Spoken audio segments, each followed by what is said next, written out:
very convincing 13-8 win to beat Redwood. So take a look at our Cash App PLL playoffs. This is where we stand after a 2-8 regular season. Chaos to the semifinals. Archers there to meet him, and then Whipsnakes, the #1 seed with a bye, waiting the winner of this one. Will it be Atlas? Will it be Waterdogs? We'll find out together. Welcome on in. Hi, everybody.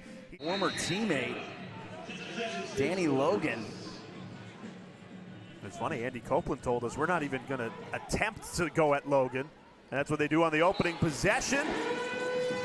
And after the restart, Kieran McCardle opens the scoring for Waterdogs. We talked about these two guys in the open,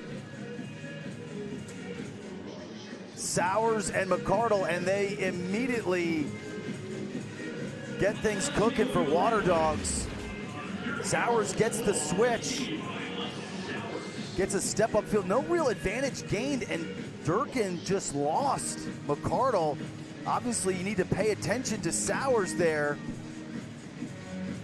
And Sowers catches Durkin ball watching. Nice backdoor cut by McCardle to that backside pipe. Chris Gregg, terrific rookie season. 3 goals against his Waterdogs team in the regular season meeting. And a bouncer finds the back of the net for Dox Aiken. An immediate answer for Atlas. I expect a lot of goals, Jay, from this game. These two teams, when they previously played 16-15 overtime, and at times it was like, can somebody get a stop? And you look at this Waterdogs defense coming into today, 8th in transition, 5th in settled in terms of efficiency. Atlas want to run. It's a matter of can they execute in the 6-on-6. And there you saw Aiken. They've been going to him more in this invert of late, and he's been productive. Chaos and Archer's defense was just too good. Courier scoops up the ground ball. There's the brilliance of Courier on display. And the long pole, Rylan Reese stays on and cashes in. Courier picks out Reese's wingmate on the faceoffs, and Reese blows it right by Jack Kincannon.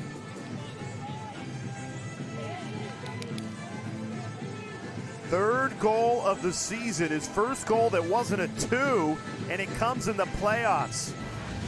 And it starts with Courier and the caused turnover. Courier dislodges the ball, picks up this loose ball, so completely changes the tenor of that face-off. And the Waterdogs love to go right off of face-off wins, attacking the defense before they're totally organized. Rylan Reese, that big hitch, draws the defense and then face dodge, and he gets into the interior. Just because they're good at it doesn't mean they have to do it all the time. Said he wants the ball in the stick of Jeff Teat and Chris Gray a lot more rather than the rope unit. More confusion on the sub game, and Courier takes it right down the middle of the field. Easy finish. You gotta pick up number 77 in purple. He'll make you pay every single time. And we've already seen in this first quarter what makes Zach Courier so special, right? Doing a little bit of everything. The previous goal by Rylan Reese, he causes the turnover, comes with a loose ball. Now he catches the ball in transition, a couple little pump fakes, hitch fakes, gets Kincannon off his line, and Waterdogs with an early lead. On a faith in 26 and white. That's picked off.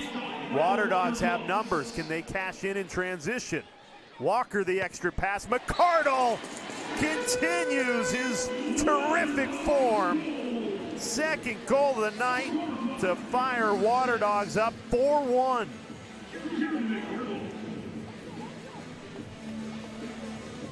Off the turnover, you get a classic 4-on-3 fast break here. Randall does a good job pushing the ball in transition, frees it right here. So you get this initial slide. You're gonna get this slide upfield. This third one, this is the late one. So the pass here and then the pass down, and McCardle is able to finish before that cross crease slide gets there. Good ball movement by the Waterdogs, beating leading that defensive rotation, and credit McCardle for getting that shot off. 3 goals, and Redwoods only had 8. And we thought this was a game where both teams would probably score double figures, but Atlas lacking it offensively, needed it there from Romar Dennis and got it. Dennis delivers to pull one back with less than a minute left in this first quarter. His ability to create separation immediately off a change. Wait, was this a 2? This might have been a 2. Really? Yeah. That left foot. Yes. Right? That left foot is behind, but the 2-point arc. On the run, no less. Wow. And they do mark it down as a 2. It was a rule to 2, right? Okay. Those shots on the run, the 2-pointers on the run, sometimes you don't believe your eyes kind of in real time because, like, there's not a lot of guys that can pull it off. On this Waterdogs attack, let's go under the helmet with Atlas defender Tucker Durkin, powered by Sun Chlorella. Good there. Ball. Yep. I'm above. Good, Dan. Force them this way, Dan. Durkin barking out orders. You heard it.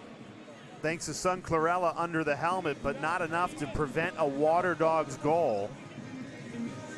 Ethan Walker, the crafty Canadian, beats Kincannon. Tough spot for Atlas defensively. Bucaro's stuck on defense, and Waterdogs wisely go right at him. And they use a little 2-man game between him and Hannah to change the matchup for Ethan Walker. And Bucaro just gives him too much space. You need to get out on his hands, recognize the range that Walker has. It looked like that ball maybe got deflected along the way. The more goals that are scored, the more Baptiste faces off. Ergo, the more possessions that you have. Great look inside and an easy finish. Ryland Reese again. That's his 2nd of the night. The long pole making offense look easy in this quarterfinal. And showing off his versatility. Earlier, he pulls up from 2 and dodges. Here he plays crease, long stick midfield. Heads up feed by Scarpella, a ton of trust and a ton of space. Progressive game flow. Take another look. So on the replay, you see it hit the pipe, and then on the other end, Waterdogs go down the field and score. What a momentum swing, 2-goal swing. Makes it a 4-goal lead for Waterdogs. Sowers cashes in. See, Conrad runs away from trouble. Again, they exploit Danny Bucaro caught on defense. He draws the double team, the throwback to Sowers. That second slide is late. Sowers wisely steps upfield, a couple pump fakes to get Kincannon off his line. Looked like Kincannon actually even got a piece of that one. Take a look at the Michael Sowers 2022 season shot chart. He's just so dangerous on that crease. It paints a picture of where his looks get generated, his ability to create separation really on any defender. They had success on this invert look earlier.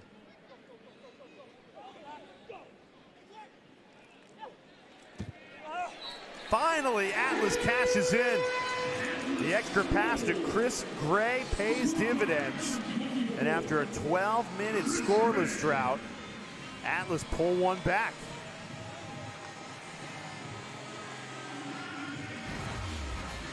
The double teams generated good look back to Gray. Right. The drought continues, now near 12 minutes without a goal for Atlas. They had success on this invert look earlier.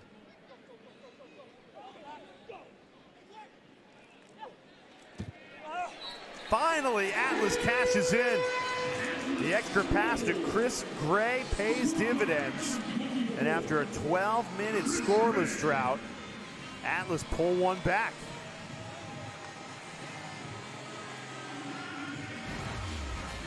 The double teams generated good look back to Gray right where the ball came from. This invert look from Aiken has been successful. They've scored twice. First, Aiken by himself. This time he draws the double team, makes the easy pass right in front. Then the skip pass comes right back to Gray, who follows the play, steps upfield to increase his shooting angle, and finally get on the scoreboard.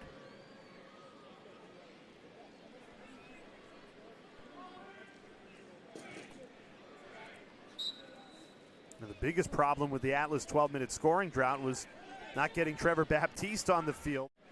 Even when they do get him on, Zach Courier's just continued to nullify the faceoff game. And they're gonna have a mini 6-on-5 here. Can they use it? From 2! Ryan Conrad buries it for Waterdogs.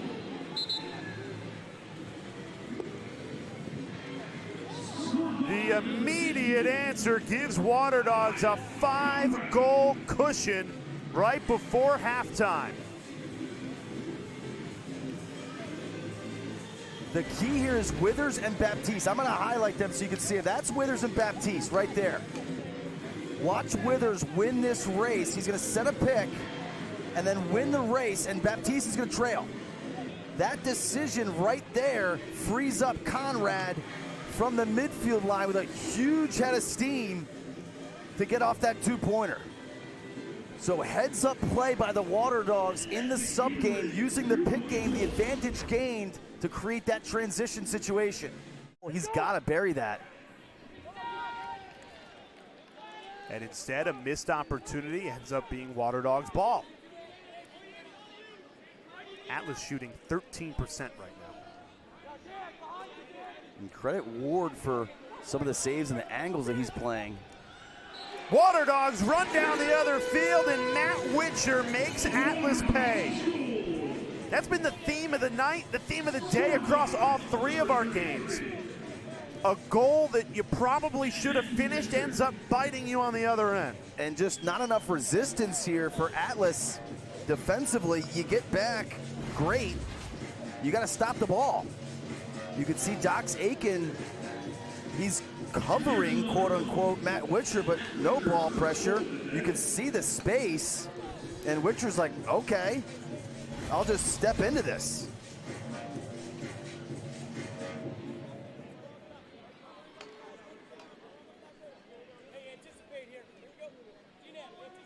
Some lob to a fellow D-mid, so.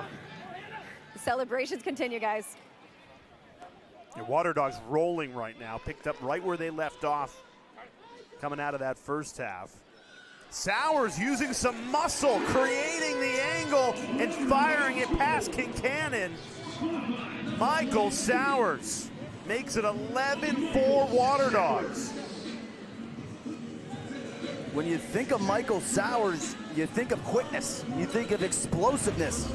Here, this is a first contact dodge. Watch him dodge physically here. He's gonna lower his shoulder, and that little kind of push off, that nudge, creates enough separation on Rexroad. You can see him kind of put his head down, get Rexroad on his heels just enough so that when he turns back, he identifies 5-hole open on Kincannon. You can see the wide base right there, and buries it before Kincannon can close the wicket.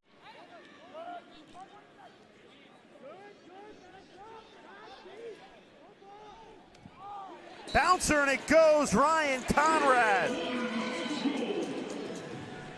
His second goal of the game, and Waterdogs really starting to roll in this third quarter.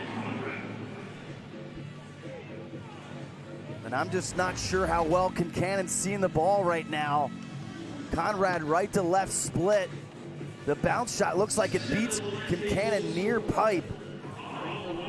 I think that's like the 3rd shot that following the ball going in the back of the cage, Kincannon has demonstrated frustration seemingly with himself. They've only scored 1 goal since the first quarter. Again, something we said about Chrome and Redwoods, the two other losers in this quarterfinal. And Waterdogs continue to pour it on.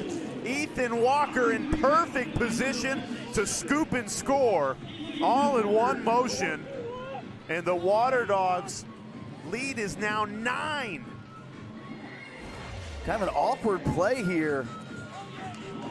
You see Sowers get on top of Rexroad. Rexroad turns the official like maybe a hold here, but Walker quickly identifies the loose change and gets it on net before Kincannon can really identify what even happened and where the ball is. That all started with a turnover as Courier was going towards the cage, kind of a bang-bang play that ends up in Waterdogs' favor.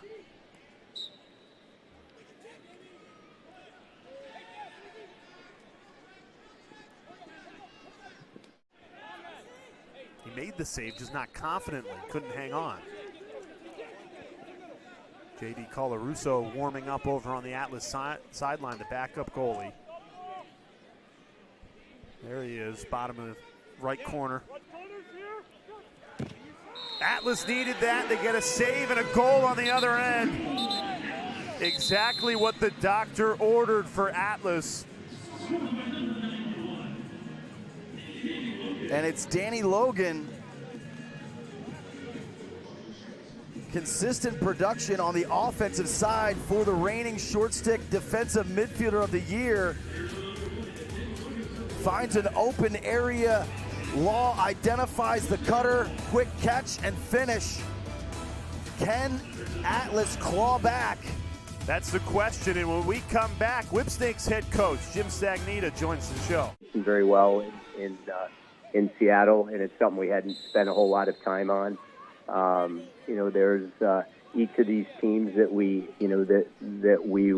could play in the semi, do some things that we felt that we needed to spend a little bit of time focusing on. And honestly, again, the Cannons, when we played them, certainly they didn't have a lot to lose, so they just, when you play a team like that, they have the ability to expose some things, which was great for us. We didn't clear the ball very well against them in the first half either. So we had a chance to work on some stuff and hopefully dial some stuff in for next week. Quarter, new goalie in for Atlas, Colarusso.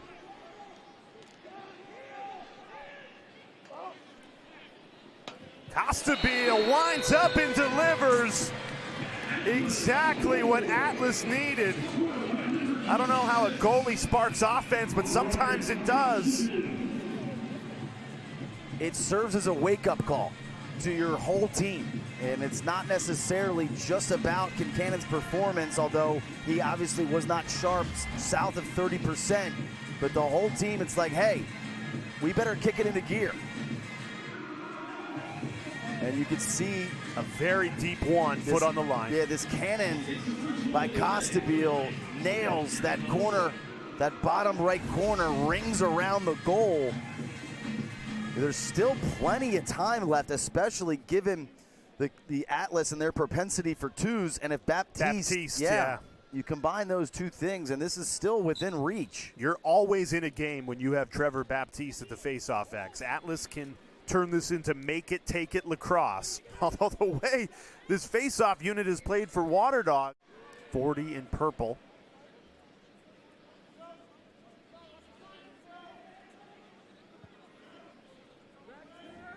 Here's Kelly.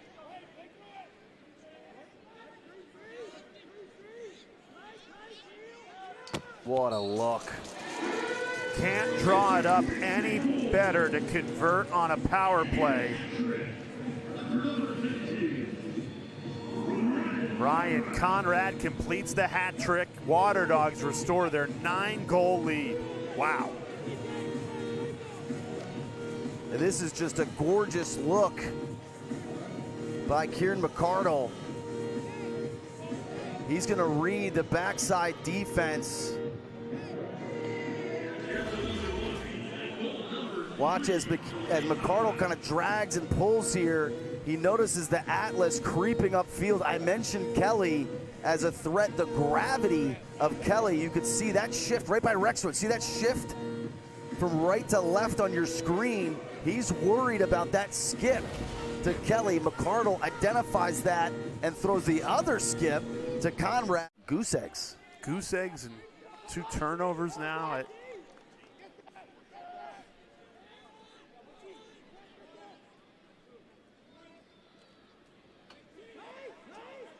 Schlosser winds up and scores!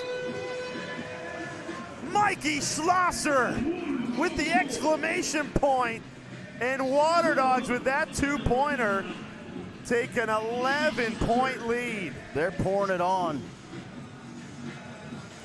They've got a lot of weapons offensively. You're gonna see Schlosser, high risk play by Atlas near the midfield line.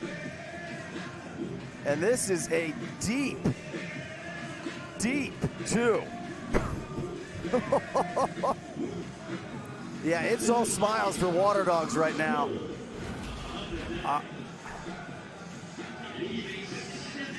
Headed into this quarterfinal, you and I talk all week. We have production meetings. We thought it really could have been 2019. 3 one-goal games. This was the hardest game to kind of figure out like which way it was going to go. Thought it was going to be a high-scoring affair. Only one of those teams Which it is showed for up. Waterdogs. This is closing in on a season high as Atlas pull one back. There's Chris Gray. There's Chris Gray, and there's Jeff Teat. Second goal for Gray. First time these two have connected. Some nice ball action. You're going to see Law throw the skip to Teat. One more to Gray. Quick catch and finish. About as ambidextrous as it comes in terms of Gray. That little head nod. You could see Ward trying to come out on that high arc. Catch Gray by surprise, throw him off a little bit, cut down on his angle. Gray able to sneak it by.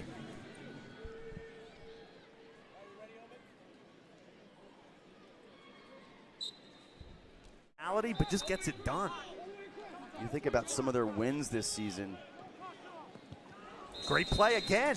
It's just great play after great play. Sowers this time the feeder to Ethan Walker. And it's an 11-goal lead for Waterdogs. What's hard to stomach if you're an Atlas fan is the Waterdogs started substituting off the field. So you've got extra defenders. I mean, look at what you can see: 3 purple jerseys and you see 6 white jerseys. Confusion, chaos, lack of organization and structure. You can see Tucker Durkin going, what the heck's going on here, guys? There's 3 of you to cover those 2. How do you not manage that 2-man game and throwback when we have an extra guy?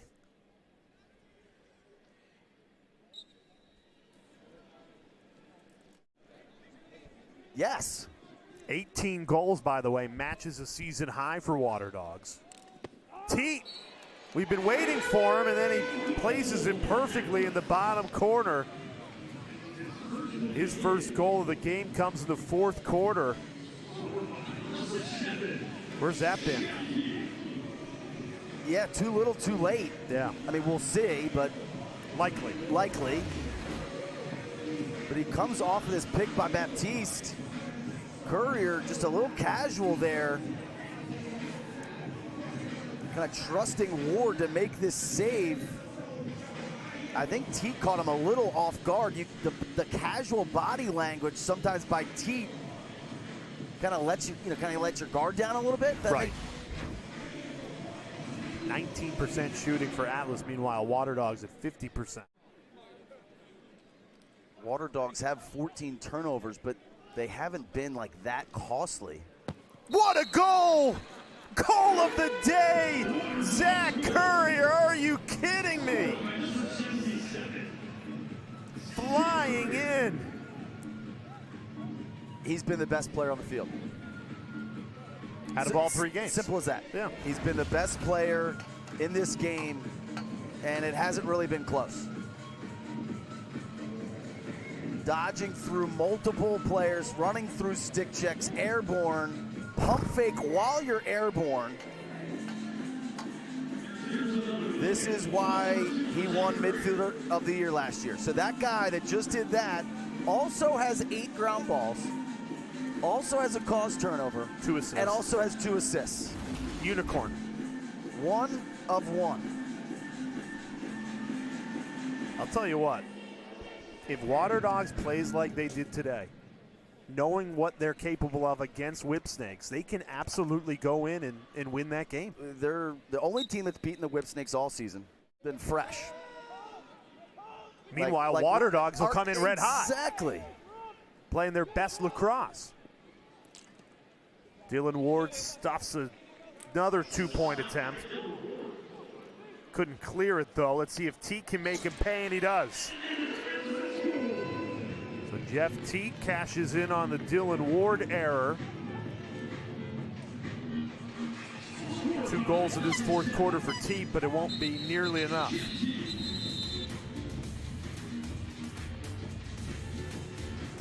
Dylan Ward hasn't made a lot of mistakes all game long.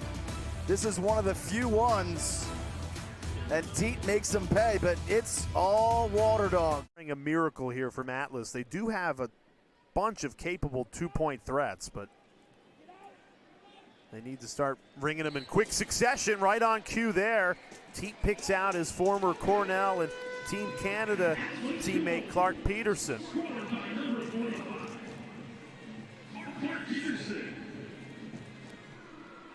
Slick little feed here by Teat. You're gonna see Gray throw it up top. It's just a backdoor cut by Peterson in tight on a short stick. Witcher, you can see behind the play, the Waterdogs defenseman actually reacted as though the pass had gone through. Somehow Peterson tracks that catch and finish. That's why they picked up Peterson, that inside presence and the chemistry with an off-ball guy, Walker, who doesn't make a lot of mistakes. And then you look at the midfield, Kelly, he can win a matchup. Schlosser, he can win a matchup. Courier, he can win a matchup. Hanna, he can win a matchup. Conrad, he can win a matchup. Great pump fake there. Chris Gray, everybody thought he was going to shoot it. Instead, pulled it back, took a couple of steps, had Ward off his line. Just too little, too late. Atlas last few minutes have scored 3 goals in a minute. Yeah, beautiful hitch there by Gray. Ward is outside of the crease. You talk about high arcs. He's not even in the crease. So that's what that hitch affords you. Anybody that plays a high arc, you can hitch them, then they're caught out of position as you take a step or two. There's a lot more net to shoot at. Can Atlas pull a rabbit out of the hat to save their season? Here's Teat. Right on the money, and it's a goal to Gray. Teat to Gray. Don't look now. 4 goals in a $140. If they can keep doing this. And this is the offense off the faceoff win. We didn't highlight them, but this is keyed by Kobe Smith. 5 points coming in today. 2 2-pointers. You got to stretch that on him. He wisely moves it ahead to Teat, who finds Gray on this skip pass. That cut by Baptiste draws in Gobrecht, and Gray takes the extra step to glory. Would have been game on. Instead, it'll likely be too little, too late for 4-seeded Atlas. Teat, he scores from 2. Jeff Teat. Not known as a distance shooter, more of a distance feeder. I think everybody was expecting the pass, and he drills it. Same thing as earlier, he just kind of catches Ward off guard. He's going towards his left top side and just kind of puts on the brakes, uses his defender as a screen. Beautiful placement. Ward kind of oversteps it and ends up going 5-hole on him. I think it totally caught Ward off guard. 6 unanswered for Atlas. Waterdogs have it. And even though Atlas scored the last 6 goals of this game, it's Waterdogs that keeps their season alive. And they'll get an opportunity to take down the #1 seeded Whipsnakes on ABC 1 Eastern next Sunday. It was somehow a blowout and a tight game. Yeah. If that, in the same breath, the Atlas made it interesting down the stretch. It still ends up being a 5-goal margin. You breathe a sigh of relief there.